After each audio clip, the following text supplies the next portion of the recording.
The tyranny of qualifications has got to an absurd point. We are desperate for doctors, for consultants, for nurses, and yet we expect everybody to fall into line with a score on a test called IELTS. That's the international. What is it? It's the International English Language Testing System, and if you can actually score well on that test, then you probably won't, because you'll probably be bored. And I've been teaching people how to get through the test for years, and there's a man called Dr. Thomas Friesowitz, who's Polish. He's been working in this country, I think, for 18 years. He's a cardiologist. He qualified 39 years ago, and he's failed his IELTS test, or he's not got the sufficient IELTS test score, which I think would be 7.5 in his case, or 8. And the difference between 7 and 8 is enormous. It's enormous. It's about language and vocabulary, and it's about thinking in English, but it's mostly about vocabulary. And without good teaching, it's almost impossible to get those extra marks. And I've spoken to people across the world struggling with this. We are being extremely stupid if we think the measure of somebody's English is to be found in whether they succeed or fail in a test like IELTS. IELTS is simply a sort of souped up version of proficiency or FCE. They're all the same sort of rubbish.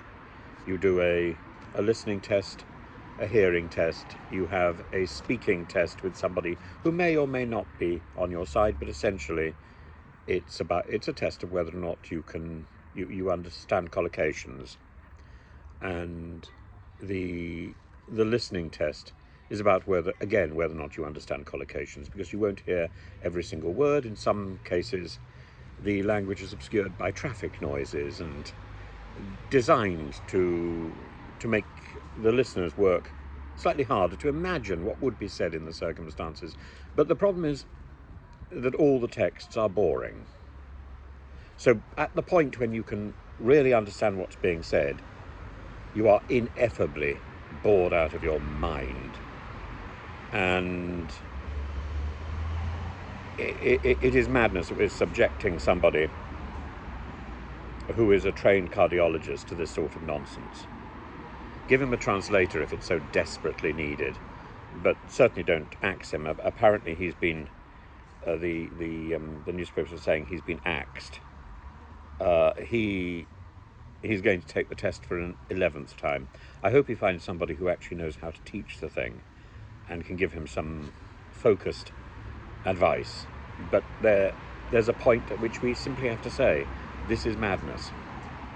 It's the same madness that guarantees somebody can get into a university. But even if they now pass the IELTS, even if they now have the basic qualification of the equivalent of a GCSE in maths and English, they then have to get through the visa obstacle as well.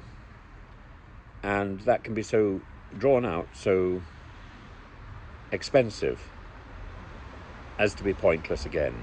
There are too many hurdles for people to get over in order to get here.